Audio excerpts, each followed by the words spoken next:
우리 옆에 사람에게 한번 인사합시다. 사랑합니다. 축복합니다.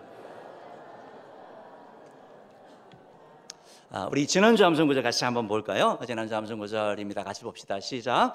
예수께서 무리를 보시고 산에 올라가 앉으시니 제자들이 나온지라 입을 열어 가르쳐 이르시되 심령이 가난한 자는 복이 있나니 천국에 그들의 것이며. 마태복음 5장 1절부터 3절 말씀. 아멘. 이번 주 말씀입니다. 이번 주 말씀 봅시다. 시작. 애통하는 자는 복이 있나니 그들이 위로를 받을 것이며 온유한 자는 복이 있나니 그들이 땅을 기업으로 받을 것이며. 마태복음 5장 4절에서부터 5절 말씀. 산상수훈이 마태복음 5장에부터 나오게 되는데요. 그 가운데 지금 팔복하고 있고, 그래서 오늘은 이번 주는 애통하는 자, 온유한 자입니다. 이 말씀 가지고 또 이렇게 묵상하시고 살아가는 저 여러분 되면 참 좋겠습니다. 주님의 은혜가 여러분 가운데 가득하기를 바라고, 또 주님 함께 와서 예배하고 또 교제하고 하는 그 시간이 너무나 행복한 시간, 또 기대되는 시간, 기다리는 그런 시간 되기를 바랍니다. 삶을 살면서 또 지치고 힘든 어떤 그런 것들, 여러 가지 고민들, 걱정이 있을 것인데 하나님 교회 와서 예배하면서 또 이렇게 간구하는 가운데 응답도 받으시고 또 회복받아서 아름답게 쓰임 받기를 주님으로 축복합니다. 이제 오늘 읽은 말씀을 가지고 어찌하여 이렇게 무서워하느냐라는 제목으로 말씀을 이렇게 조금 나누려고 합니다. 오늘 읽은 이 본문 말씀은 예수님께서 제자들과 함께 갈릴리 바다를 건너가시려고 하는데 그 여정 가운데 이 갈릴리 바다에 폭풍이 일어나서, 즉 풍랑이 일어나서 그래서 바로 이들이 어려움에 처하게 되고 바로 그러한 상황 가운데 예수님의 도움을 받아서 잘 건너가게 되는 내용이 기록되어져 있습니다. 이 풍랑 만난 사건은 단순한 자연 사건으로 그치는 것이 아니고 우리 인생에도 이런 풍랑이 일어날 수 있다. 그렇기 때문에 우리가 이 가운데 역사하는 주님의 능력에 대한 어떤 깊은 영적인 교훈을 얻을 수 있는데요. 오늘 이 말씀을 통해서 우리에게 주시는 몇 가지 교훈들을 살펴보고 또 적용해 가기를 원합니다. 첫 번째로 오늘 본문 말씀을 통해서 알 수 있는 것은 뭐냐면, 여러분, 바다에는 풍랑이 있다라는 거예요. 이게 우리의 현실이에요. 여러분, 바다를 나가는데 호수처럼 아무 풍랑이 안 일어난다. 여러분, 그건 상상하기가 어렵고 심지어 호수에도 큰 호수는 풍랑이 일어나게 되는 것이죠. 그래서 풍랑이 있는 것은 자연스러운 것인데, 그런데 어떤 풍랑은 너무 큰 풍랑이고 또 헤쳐나오지 못하는 그런 풍랑도 있고, 어떤 풍랑은 지나갈 수 있는 풍랑이 있다라는 것이죠. 오늘 어떻게 보면 예수님과 함께 했던 그 제자들의 풍랑은 바로 그러한 풍랑이었다. 그들의 힘으로 해결할 수 없는 그러한 풍랑. 다시 말씀드리면 우리 삶 가운데도 이런 풍랑이 일어날 수 있다라는 거거든요. 그것이 건강으로 찾아오기도 하고 또 가정의 갈등으로 찾아오기도 하고 때로는 사업의 그러한 부도, 때로는 실직, 우리 학생들 같은 경우는 진학이 안 되는 거, 취업이 안 되는 여러 가지 어떤 이런 일들이 우리 가운데 일어날 수 있는 것이고, 이런 걸 통해 가지고 우리 삶을 돌아보게 된다라는 것입니다.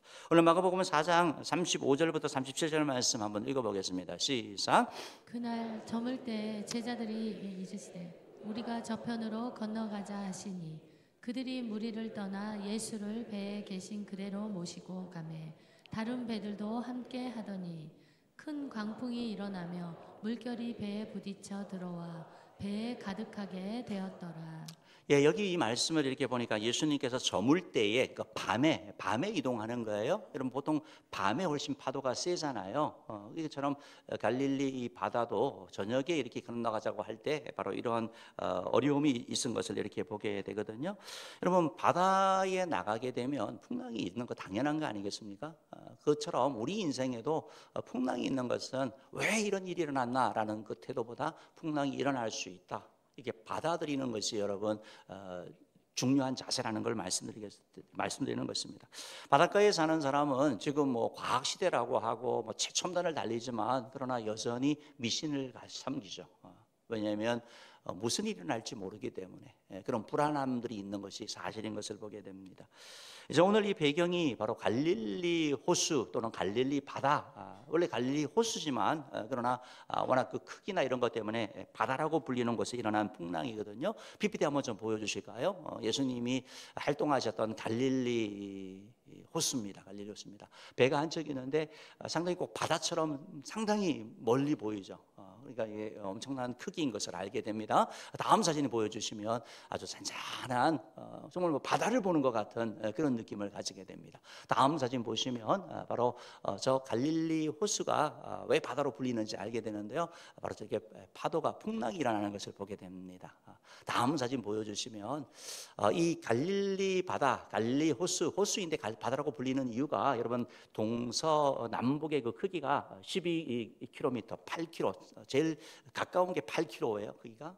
그리고 남북은 21km예요. 그러니까 여러분 크기가 엄청난 거죠. 그러니까 바다라고 불리기에 전혀 이상하지 않다. 또한 바로 갈릴리 호수 위쪽에는 헬몬산이라는 아주 높은 산이 있는데 거기서부터 찬 공기가 내려오게 되고 그리고 저 갈릴리 바다는 즉 해수면보다 즉 우리 그 210m가 낮습니다. 그러니까 낮은 위치에 있으니까 여기서는 따뜻한 공기가, 위에서는 찬 공기가, 그러니까 갈릴리 호수는 자연스럽게 이런 풍랑이 일어나는 것, 이것이 정말 자연스럽고 매일 부딪히는 그런 일이 일어나는 것을 보게 되는 것입니다. 어쨌든 이런 풍랑이 일어나서 배에 물결이 부딪히고 그리하여 물이 배 안에 가득하게 들어오게 된 거, 지금 그런 위태로운 상황인 것을 알게 되는 거죠. 그런데 이제 오늘 이 성경 말씀을 이렇게 보면 그 풍랑을 표현하면서 광풍이라고 표현합니다. 광풍. 어떻게 보면 좀 미친 바람이죠. 그러니까 그죠? 의미 자체가. 근데 그것도 크다고 얘기하니까 상당한 어떤 이런 큰 강풍이 일어나게 된 것을 보게 됩니다. 여러분 뭐 어느 정도 생각은 하지만 그들의 생각을 뛰어넘는 그런 큰 일이 일어나게 된 것을 얘기를 하게 되는 것이죠. 여러분 우리 인생에도 이런 크고 작은 풍랑이 일어나게 됩니다. 아니 국가에도 이런 풍랑이 일어나는 것이죠. 우리나라 같은 경우도 뭐 일본에 40년의 그런 압제 받는 거, 그것도 어떻게 보면 큰 풍랑이라고 볼 수 있는 것이고 6.25 전쟁, 국가적인 얼마나 많은 사람들이 고통을 받고 죽고 그런 슬픔을 가지게 됩니까? 그런 것도 그렇게 볼 수 있는 것이죠. 또 뭐 그 위에 뭐 광주 민주화라든지 4.3이라든지 이런 여러 가지 지역과 관련되는 그런 일들도 있었던 걸 보게 되는 것이고, 경제적으로는 열심히 한다고 했는데 IMF가 왔잖아요. 그래서 그 시대에 많은 사람이 목숨을 끊었거든요. 그러니까 이런 어떤 광풍, 풍랑이 와서 그 가운데 사람들이 왜 이런 일이 있을까라고 하면서 받아들이지 못하고 이렇게 뭐 그런 자살을 하고 이런 사람들도 있은 걸 보게 되는 것이죠. 최근에 또한 코로나라는 그런 광풍이 분 거죠. 사실은요. 세계적인 광풍이 불어가지고 정말 다 삶에 이런 변화가 일어난 것 아니겠습니까? 이것이 뭐 어떻게 보면 그 국가적인 것만 아니라 개인적인 우리 삶 가운데도 이렇게 일어나게 되는 것을 얘기를 하는 거죠. 단순한 갈릴리 호수만의 문제가 아니고 우리 인생에도 이런 풍랑이 일어날 수 있다라는 걸 우리가 기억해야 됩니다. 열심히 운동하고 건강을 잘 챙겼는데 어느 날 이성에서 병원에 갔더니 암이라는 거죠. 그것도 말기라고 얘기를 하는 거죠.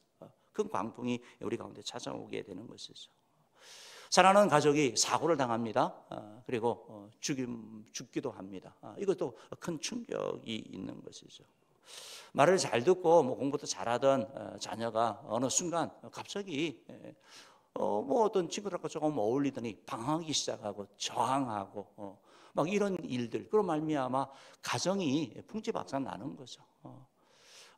행복하고 기쁘고 즐거웠던 가정이 너무 고통스러운 그런 것이 되는 거죠. 여러분 배는 사람을 실어나는 것이고 짐을 실어나는 것인데 풍랑을 만나니까 배가 역할을 못하는 거예요. 우리 가정에 여러분 풍랑이 닥치기 시작하면 가정의 역할을 못하게 되는 거예요. 남편의 역할, 아내의 역할이 아니고 정말 가정이 따뜻하고 천국 같은 곳이 돼야 되는데 그런 곳이 아니고 벗어나고 싶은 곳이 되는 것이죠. 최근에 이런 유튜브를 이렇게 보는 가운데 서울역의 노숙자에 대한 내용을 이렇게 봤는데요. 서울역 노숙자가 우리 전체 노숙자의 70%예요. 그런데 그 가운데 남자 노숙자들은 보통 자기가 사업에 실패했다든지 어떤 이런 것들 때문에 스스로 이렇게 나오는 그런 경우들이 있는데 그 가운데 여성 노숙자가 있다고 합니다. 여성 노숙자는 왜 나오냐라고 했더니 사업극이 아니고 가정 폭력 때문에 나온대요. 여전히 이제 술과 통해 가지고 폭력을 행사하고 하니까 여러분 길거리에 사는 게 얼마나 고통스러워요. 그렇지만 집 들어가는 것보다 나은 거죠. 그러니까 그런 선택을 하게 되는 거. 이런 광풍이 우리 인생 가운데 일어나게 되는 것이죠. 그래서 여러분, 광풍이 불게 되면 배가 배 역할을 못하는 것처럼 우리 가정이 가정의 역할을 못하는 것이고, 우리 존재가 그런 역할을 하지 못함으로 말미암아 문제가 생기는 것이죠. 바다에만 아니라 우리 인생에도 계속 광풍이 일어나게 되는 것을 보게 됩니다. 그럼 도대체 왜 광풍이 이렇게 일어나는 것입니까? 여러 가지 요인들이 있겠지만 그냥 간략하게 얘기하자면 두 가지로 말씀드릴 수 있을 것 같은데, 한 가지는 하나님의 뜻을 거역하고 우리 자신의 욕심을 따를 때 일어나게 되는 거죠. 불순종과 관련되는 거죠. 죄와 관련되는 것이라고 볼 수 있습니다. 하나님의 말씀을 따르지 아니하고 하나님의 뜻이 아니고 그냥 내 뜻대로 가게 되는 거. 대표적으로 구약에 보면 바로 요나와 같은 선지자죠. 하나님께서 요나 선지자에게 니느웨로 가라고 하는데 가기 싫은 거죠. 그 민족이 싫은 거예요. 회개되는 게 싫은 거예요. 잘 되는 게 싫은 거예요. 그래서 다시스로 가는 거죠.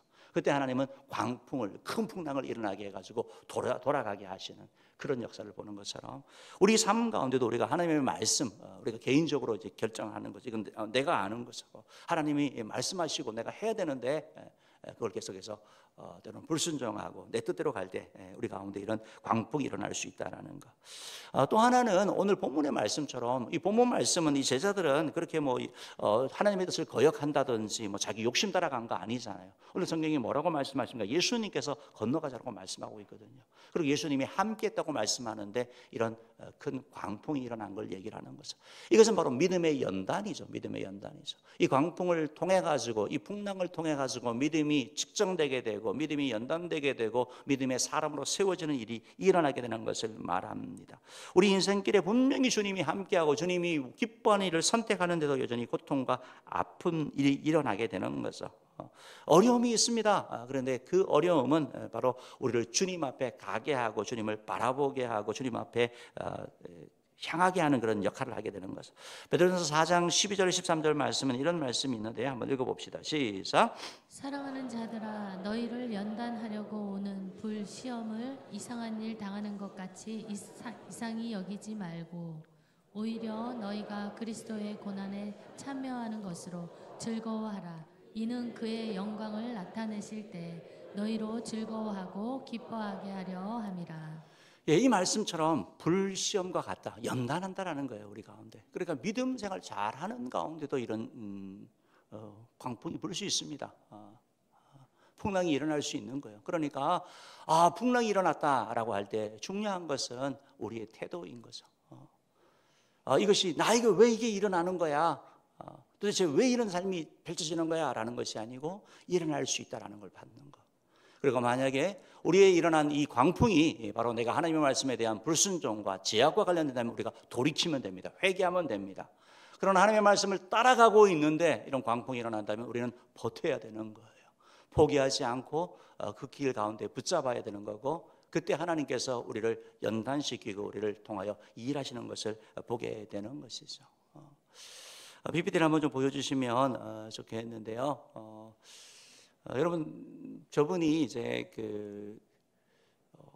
승무원을 했다가 승무원 하다가 은행원 했다가 또 이제 이렇게 강사를 했던 여자분이거든요. 여자분인데 저분이 어느 날 길을 가다가 갑자기 넘어진 거예요. 어떤 강연을 가다가 넘어지고 나서 뇌를 다친 거예요.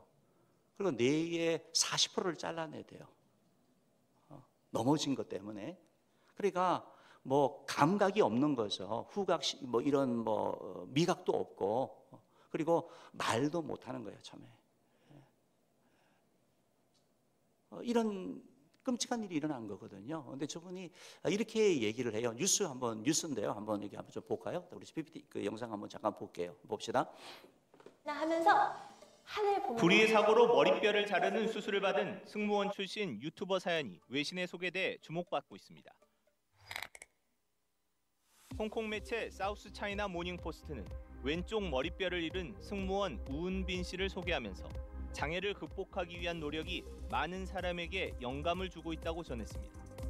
우 씨는 일본과 국내 항공사에서 10년 근무한 승무원으로 유튜브와 인스타그램을 통해 면접 노하우를 전했습니다. 그러나 올해 1월 승무원 준비생 강연을 위해 이동하던 중 인도에서 뒤로 넘어지면서 허리와 머리를 크게 다쳤습니다. 이 사고로 그는 뇌출혈과 뇌부종, 허리골절 등의 부상을 입어 왼쪽 머리뼈의 약 40%를 잘라내는 수술을 받았습니다. 오 씨는 수술 후 재활 치료를 받으면서도 유튜브 등을 통해 병원에서의 일상을 공개해왔고 현재 언어장애도 일부 극복한 상태입니다. 외 씨는 오 씨가 올린 영상이 폭발적인 반응을 얻으며 그를 응원하는 목소리가 크다고 전했습니다. 오 씨는 저는 제가 더 다치지 않았던 그날의 현실에 더 감사한 마음이라며 앞으로는 분명히 나을 것이라는 마음으로 하루를 알차게 보내려고 노력하고 있다고 말했습니다.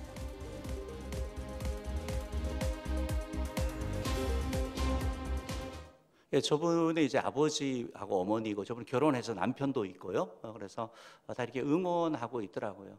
그래서 뭘 보는데 아무 기억도 안 나대요. 완전히 다 기억 상실이 되었는데 기억나는 게 있는데 그게 누구냐? 아버지는 보니까 알겠더래요. 왜 아버지가 그렇게 사랑해줬대요. 그 사랑으로 말미암아 아버지가 딸의 이 뭐 언어를 단어를 물건을 보는데 단어가 생각이 안 나니까 이걸 찾아내게 하려고 머리를 뇌를 계속 움직이게 하려고 이렇게 많은 노력을 했고 그래서 최근에 이제 세바시에 저분이 강연을 해요. 여전히 언어 치료를 받으면서 강연을 하는데 혹시 한번 나중에 보시면 또 다른 또 의미가 있는 것 같아요. 그러면 사실은 우리가 이제 이런 뭐 저런 케이스도 있지만 우리 가운데 이제 그 광풍이 풍랑이 이렇게 일어날 때가 있거든요. 우리는 보통 이제 원망하고 도대체 왜 그런 거야 내가 뭐 하면서 불평하고 그냥 그 자리에 머물기 쉬운데 우리가 기억해야 할 것은 뭐냐면 안 일어나면 여러분 감사한 거예요. 그리고 일어나는 가운데서도 감사를 찾으면서 나갈 수 있는 거. 사건 사고는 누구에게나 일어날 수 있는 거고 풍랑은 누구에게나 일어날 수 있다. 그런데 풍랑이 풍랑으로 끝나면 안 되는 거예요. 고난이 고난으로 끝나면 되는 것이 아니고 그 가운데 하나님의 일하심을 보는 그런 자 여러분 되기를 주님으로 축복합니다. 두 번째로 오늘 이 말씀을 보면서 우리가 얻게 되는 것은 뭐냐면 이 풍랑 가운데 두려워하는 사람도 있고 그리고 또 우리 주님처럼 편안히 주무시는 그런 분도 있다라는 거예요. 여러분 풍랑이 일어나는데 똑같은 풍랑 가운데 있는데 누군가는 막 무서워하고 두려워하고 막 어쩔 줄을 모르는데 누군가는 그 가운데 편안한 거예요. 어떻게 그럴 수 있지? 근데 이것이 딱 달아나는 본문에 바로 그대로 나타나는 걸 보게 됩니다. 말씀드렸듯이 우리가 살아가는 동안 풍랑이 반드시 일어나야 되는 건 아닙니다. 그러나 일어날 수 있다는 걸 여러분 기억하셔야 되는 것이고 일어났을 때 우리가 어떻게 대처할 것인가. 오늘 성경에 이렇게 보니까 38절 말씀 한번 읽어봅시다. 시작. 예수께서는 고물에서 베개를 베고 주무시더니 제자들이 깨우며 이르되 선생님이여 우리가 죽게 된 것을 돌보지 아니하시나이까 하니. 그러니까 여러분 지금 예수님은 주무시고 계시는데요. 제자들은 우리가 죽게 되었다고 얘기를 하고 있습니다. 그러면 제자들은 어부들이잖아요. 어부 출신이 많잖아요. 그러면 바다에 이쪽 갈릴리 호수 출신이니까 또 본인들이 했던 것이니까 잘 알거든요. 이전에도 풍랑을 이겨내본 경험도 있는 것이고 또 많은 걸 겪었고 풍랑에 대해서나 바다에 대해서 뭐 갈릴리 호수에 대해서 전문가들이죠. 잘 아는 사람들이죠. 그런데 그들이 열심히 노력하고 애써보는데 이 풍랑이 해결이 안 되는 거예요. 그러자 그들 마음 가운데 두려움이 찾아오는 거죠. 죽음에 대한 공포가 찾아오게 됩니다. 그래서 그들이 얘기합니다. 우리가 죽게 된 것을 돌보지 아니하시나이까 라고 얘기를 하고 있는 거죠.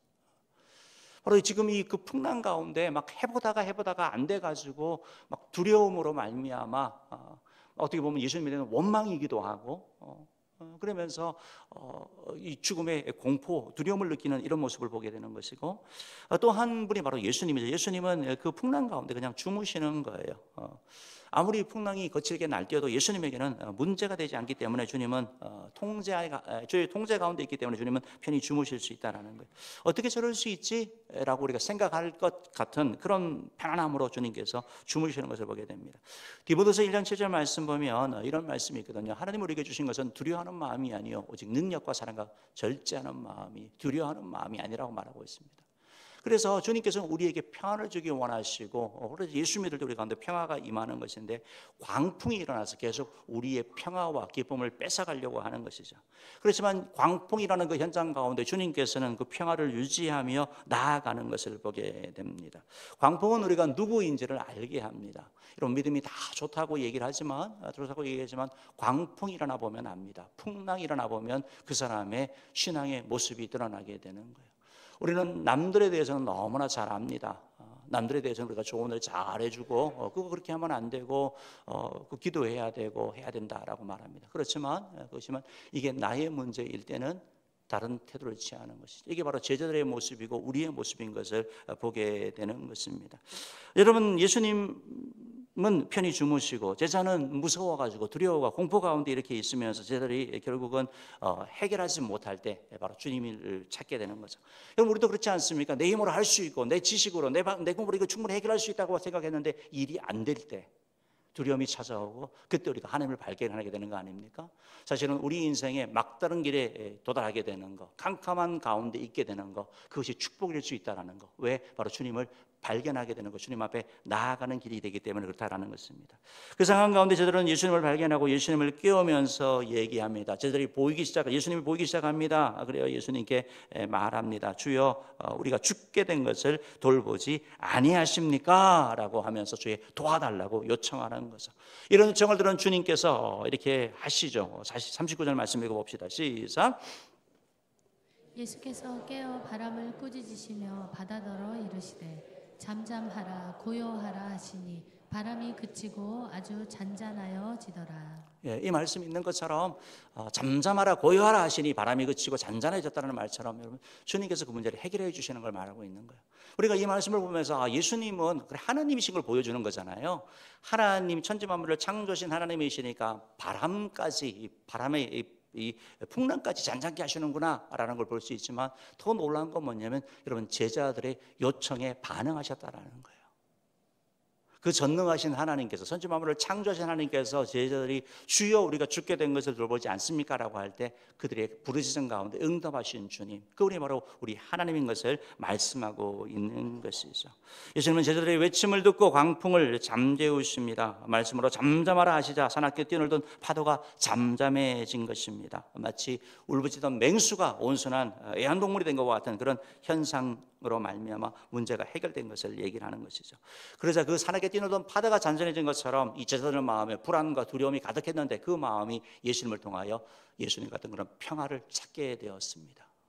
예수님은 우리가 풍랑 가운데서도 두려워하고 불안한 것이 일반적이지만 그 가운데도 평안할 수 있는 방법을 말씀하고 있다라는 것입니다. 사랑하는 여러분, 여러분은 풍랑에 어떤 반응을 하시는 분이십니까? 내 힘으로 내 능력으로 하다가 안 되면 원망하고 탓하고 불안과 두려움 가운데 처하는 분입니까? 아니면 그 가운데 편안함을 누리며 주님을 바라보는 자입니까? 바라기는 여러분 모두가 이 풍랑 가운데서도 주님 주신 그 평안과 기쁨을 잃지 않는 자 되기를 주님으로 축복합니다. 마지막 세 번째로 이 사건은 우리에게 교훈을 주는데요. 예수님은 풍랑을 통과하는 방법을 알려주시는 거예요. 예수님은 이 풍랑을 통해 가지고 풍랑을 통과하는 길을 알려주시는 거예요. 우리 지금 제자들, 예수님은 탁월한 교사시거든요. 우리 제자들에게 훈련하는 거예요. 제자들을 훈련하는 거. 앞으로 인생을 살아가면서 계속 풍랑이 올 것인데 그 풍랑을 어떻게 해결해야 되는지에 대한 방법을 알려주시는 거예요. 길을 알려주시는 거예요. 그러면서 바로 제자들에게 가르쳐 주시는 거죠. 여러분 아마 이 본문 말씀 보시면서 그 풍랑이 있는데 예수님께서 주무셨다라는 거, 아니 예수님이 얼마나 피곤했으면 주무셨을까라고 생각하셨습니까? 그러면 그것이 좀 틀릴 수 있다 생각 안 하십니까? 예수님이 그냥 귀가 다 막히고 무감각한 그런 분은 아니시거든요. 예수님은 목적을 갖고 나가는 거죠. 지금 제자들의 믿음을 테스트하는 것이고 그들에게 바로 풍랑을 헤쳐나갈 수 있는 방법을 알려주시는 거예요. 예수님이 의도적인 테스터이고 바로 교훈을 주시는 것을 보게 되는 것이죠. 예수님께서는 다 해결하고 나가지고 제자들에게 이렇게 말씀을 하시죠. 40절 말씀인가요? 읽어봅시다. 시작. 이에 제자들에게 이르시되 어찌하여 이렇게 무서워하느냐 너희가 어찌 믿음이 없느냐 하시니 그들이 심히 두려워하여 서로 말하되 그가 누구이시기에 바람과 바다도 순종하는가 하였더라. 이 말씀을 하면서 주님께서 얘기하시는 거죠. 어찌하여 무서워하느냐, 어찌하여 믿음이 없느냐 이렇게 말씀하고 있어요. 두 가지 말씀을 하는 거죠. 제자들에게 대하여 어떻게 보면 너희들 이 풍랑 앞에 봤잖아. 이 풍랑 가운데 왜 무서워해? 왜 무서워합니까? 사실 무서워하는 게 정상인 거 아닙니까? 근데 뭘 간과하고 있는 거예요? 예수님은 무서워하는 걸 갖고 믿음이 없다고 말하고 있는 거예요. 믿음과 두려움이 같이 가지 않는 걸 말하고 있는 겁니다. 어두움이 어두움 가운데 빛이 가면 어둠이 사라지는 것처럼 우리 가운데 믿음이 가득하게 되면 두려움이 사라지는 걸 말씀하고 있는 거거든요. 지금 예수님이 함께하고 계시는데 지금 이 제자들은 그 상황 때문에, 풍랑 때문에 예수님을 보지 못하는 거예요. 그래서 주님께서 왜 믿음이 없느냐라고 말씀하시면서 제자들에게 대하여 가르침을 주시는 것이죠.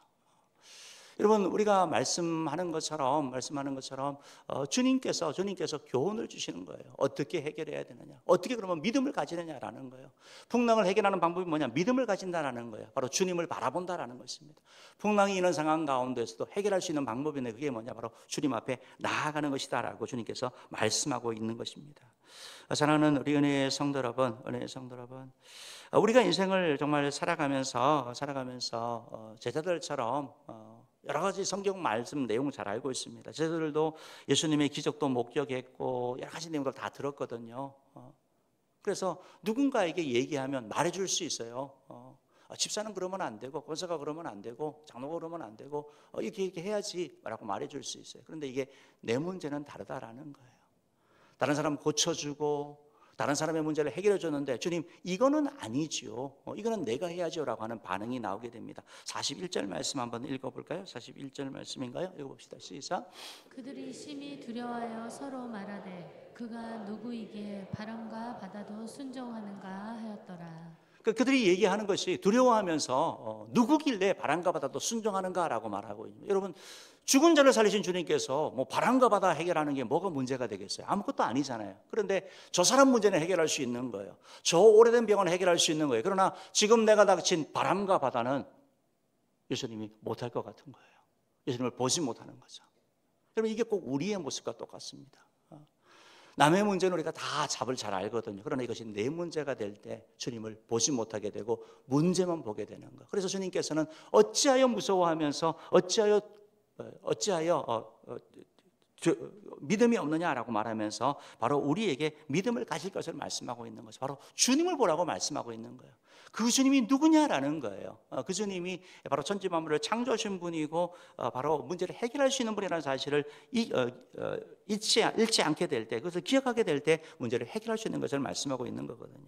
그리고 주님께서 바로 이들을 통하여 말씀하시는 거죠. 그들이 얘기했던 것처럼, 그들이 요청했던 것처럼 바로 바람을 꾸짖고 바다들어 고요하라 잔잔하라 하니까 바람이 그치고 잔잔해졌던 것처럼, 여러분, 바로 예수님을 깨워야 되는 것을 우리 인생의 바로 이 문제 해결인 것을 말씀하고 있다는 것입니다.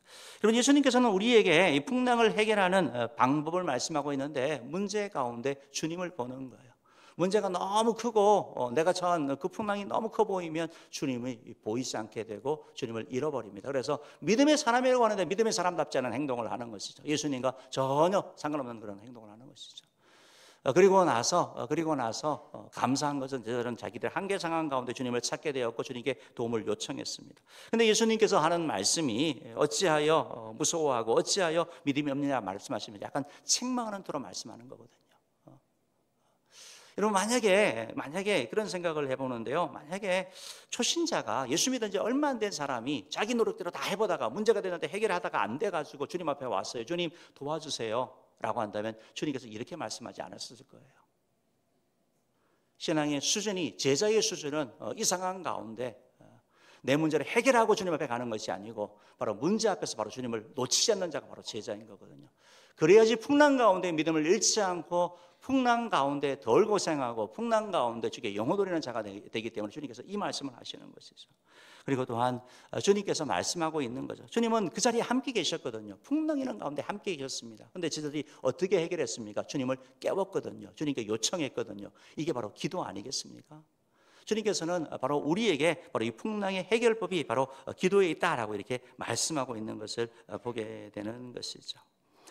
이사야 55장 6절 말씀 보면 이런 말씀이 있습니다. 한번 읽어봅시다. 시작. 너희는 여호와를 만날 만한 때에 찾으라. 가까이 계실 때에 그를 부르라. 여러분, 풍랑을 통과하는 방법은 바로 믿음을 갖고 주님을 바라보는 것이고 주님 앞에 우리의 문제를 가지고 그를 부르는 것이다라는 것입니다. 믿음이라는 것은 우리의 어떤 확신이나 어떤 우리의 결심이 아니고 예수님을 아는 것만큼 믿음이 생기는 거예요. 주님이 누구냐? 그분이 그리스도다, 그분이 메시아다, 하나님이시다는 사실을 우리가 알게 될 때 우리 가운데 믿음이 견고하게 되고 흔들리지 않게 되고 주님을 찾게 되는 것. 아모스 5장 4절은 이렇게 말씀하고 있지. 한번 읽어봅시다. 시작. 여호와께서 이스라엘 족속에게 이와 같이 말씀하시기를 너희는 나를 찾으라 그리하면 살리라. 아멘. 사랑하는 성도 여러분, 주를 찾는 자 되기를 주님으로 축복합니다. 고난 풍랑 가운데 해결할 방법이 있는데 뭐냐면 우리의 영의 눈이 떠야 돼요. 주님을 볼 수 있는 눈이 있어야 됩니다. 교회를 얼마나 오래 다니고 무슨 직분을 가지고 뭐 했냐 봉사했냐 이게 중요한 게 아니고 그 풍랑이 있는 상황 가운데 주님을 볼 수 있는 믿음의 영적인 눈이 뜨이는 애가 되기를 주님으로 축복합니다. 또한 우리의 그 풍랑, 그것이 경제적인 것이든 건강의 것이든 가정의 것이 상관없이 그걸 가지고 주님 앞에, 주님을 깨우고 주님 앞에 아뢰는 거, 그때 주께서 우리에게 은혜를 주시는 것을 보게 되거든요. 구약에 보면 히스기야라는 왕이 나오는데 그가 뭐 죽을 병이라고 이사야 선지자를 통해서 통보를 받지 않습니까? 그가 어떻게 합니까? 하나님 앞에 기도하거든요. 하나님을 바라보고 나아가거든요. 하나님을 찾거든요. 그때 하나님께서 그의 생명을 15년 연장시켜 주시는 이런 일이, 기적이 이렇게 일어나게 되는 걸 보게 되는 것이죠. 풍랑이 일어나는데 여러분, 똑같은 신약 시대에 보면, 신약 성경에 보면 사도 바울도 풍랑을 만났습니다. 유라굴로라는 큰 강풍을 만났거든요. 그런데 사도 바울은 편안합니다. 하나님의 말씀을 들었거든요. 그 풍랑 가운데 영적인 눈이 뜨여서 나의 하나님이 나에게 하시는 말씀을 들었다. 우리가 다 무사히 건너갈 거다. 그렇기 때문에 그는 흔들리지 않았다는 사실.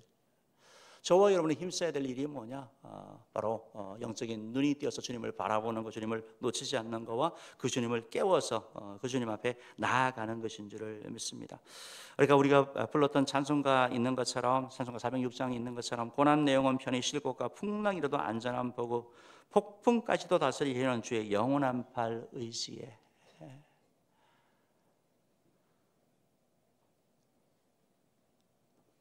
우리가 주님을 의지할 때 주님께서 우리의 풍랑을 잔잔하게 하시고 우리의 배신당하고 어려움을 당하는 가운데서 주께서 일하실 줄 믿습니다. 마지막 PPT 보고 설교를 정리하겠는데요. 이동선 목사님이라는 분이 계시는데 피아 워십의 인도자시거든요. 이분의 짧은 그런 간증이 있는데 한번 잠깐 같이 볼까요? 한번 보겠습니다. 사고를 당해서 뇌출혈로 쓰러졌었습니다. 기적처럼 이틀 있다가 깨어나게 되고 그로 인하여서 저는 후각신경과 미각신경을 평생 잃었습니다. 저는 한쪽 귀는 잘 들리지 않습니다. 열심을 다해 찬양 사역을 하고 열심을 다해 교회에서 섬기고 열심을 다해 주님의 말씀 붙들려 나아가려고 노력하고 있지만 제가 마주했던 상황은 도무지 이해할 수 없는 상황이었습니다. 찬양 사역 가운데 한쪽 귀가 안 들린다는 것 너무나도 버겁고 내 힘으로는 이겨낼 수 없음을 고백할 수밖에 없었습니다. 주의 종으로서 날마다 말씀으로 바로 서려고 노력했지만 그럼에도 불구하고 내가 마주했던 이 이해할 수 없는 상황들, 우리들은 100% 하나님을 이해할 수 없지만 나의 삶의 과정이 이 하나님의 섭리 가운데 있음을 기억하고 최후 승리를 그 예수 그리스도 만나는 그날까지 주님만을 숨기는 것에 후회함이 없다는 것을 뭐 저런 내용인데 저분이 이제 피아 워십의 찬양 인도자거든요. 그런데 저 사고 이후에 여러 찬양팀들이 많거든요. 그런데 저 찬양팀이 더 은혜로워졌어요. 그래서 그룹이 더 크거든요.